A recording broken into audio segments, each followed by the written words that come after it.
without the football. Just how do you feel like you've improved in that area of your game? Yeah, I've definitely been working on my blocking really, and then being able to run guys off down the field more. That way, I'm not involved in the run game, and I feel like I've gotten better throughout the season, just from week 1 all the way to week 11, I guess we're on now, and so just being able to impact the run game like TJ did on that last play to really help the game without us actually having the ball. It's been really impactful. How much do you think you've grown knowledge-wise since you got here in January? Can you look back and, man, I didn't know what I didn't know?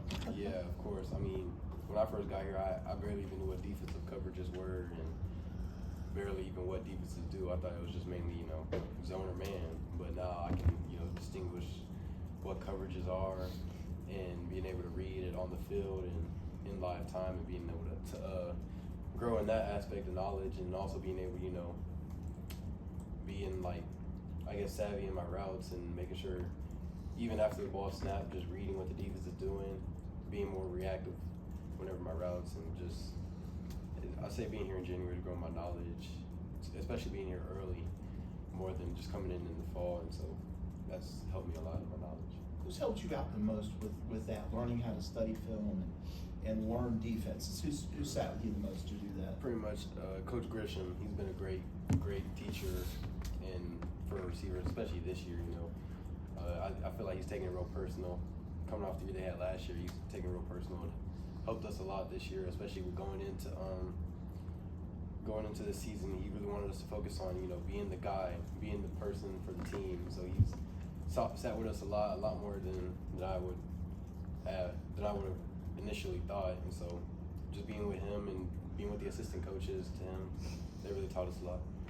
When does that moment start to click for you when you're on the field and you start to be able to identify certain looks? Is that just something that pops over time, or is that something that comes from that kind of study?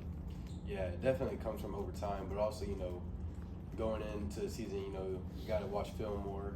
So being able to watch film more, watching how the defensive will disguise their coverages, how they'll line up in coverages, and then I guess the more you watch film that week, you're more able to be able to identify that coverage more during the game. How does that change? Oh, sorry. Go ahead. No, you go ahead.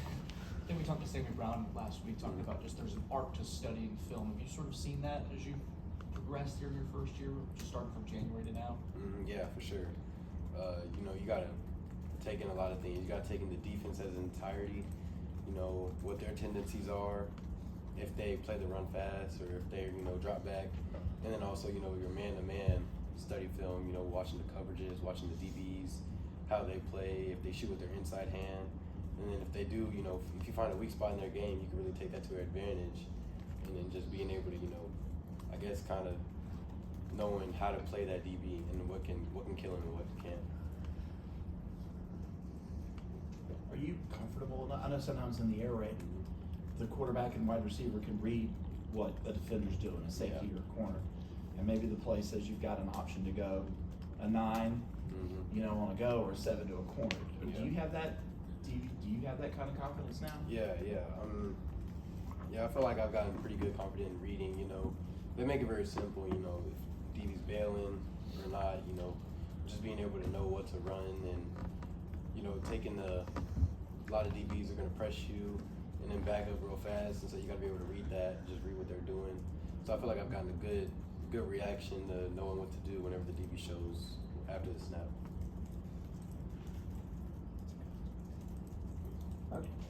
John Blount posted earlier, Coach Riley was talking about how late in the season there can be mistakes made by younger players just because there's a lot of distractions, and obviously you're a freshman, you might hit the freshman wall, quote unquote, and stuff like that. How more difficult is the late in season kind of maintaining your focus? Yeah, I mean, going deep into the season, you start to get little nicks and knacks here and there, little injuries, coming off injuries, getting bruises, but I feel like it's more, just a mental thing, just focusing, whether if it's, hurting or not, you just gotta focus in. And sometimes, especially with those close games, you got a lot of things to worry about, you got a lot more pressure on you. So just being able to handle with that pressure and stay focusing on what you'll be practicing on throughout the week to be able to carry into the game instead of just focusing on everything outside you. You just gotta be able to control what you can control. I mean, how easier, difficult is it to kind of put aside like all of the, you know, consequences with the CFP and everything that's going on at the ACC? How can you kind of block all that out of your mind? Yeah, I mean, basically, we just gotta, instead of putting all the pressure on us, put pressure on everybody else. You know, put pressure on those two other teams that are ahead of us at the moment, making sure that we just gotta play some football, and then hopefully that, you know, as the time goes on, you know, a lot can happen, and then that'll end up getting us to where we want to go. But knowing that, because you know that Louisville game, we can't really control what we gotta control what we can control at the moment. So we just gotta be able to finish how we play, and then not worry about all that outside stuff. You know, what the committee's saying or what, you know, everybody else is saying, who's going into the playoffs or not, because we know that if we finish how we want to finish and then stuff happens here and there, you know, we could very well make it to that stage that we wanted to get to. I hear you saying these things that we hear Dabo say, that we've heard Dabo say for years, and we hear, are you surprised at all, or what's it been like as a young guy in this program to experience how they address these sort of things and how they talk about not worrying about it and moving it past it, and equipped you with how to handle maybe those emotions or those distractions that would naturally come into your everyday life? Yeah, so basically just being, I guess, you know, you can't really worry about everything, so, you know, he just tells us, you know, we gotta just be able to, you know, inside out, I guess. I'm just taking all his quotes at the moment, so just, But are you surprised he teach you that, and like the program teaches you how to handle that? Because I think it'd be really easy just to expect him to say, "Man, you can't worry about that," Yeah. and then just expect you to wash it. But Yeah. it sounds like they teach you how to wash it and Yeah. where to actually focus. yeah, I mean, like, he's been in this business for a long time, so I guess he knows it all. And so, you know, he's seen it all, so he knows, you know, I feel like all the things he say, you know, it's not just some crap he's saying. You know, he's actually been on both sides of it, you know, worrying about it.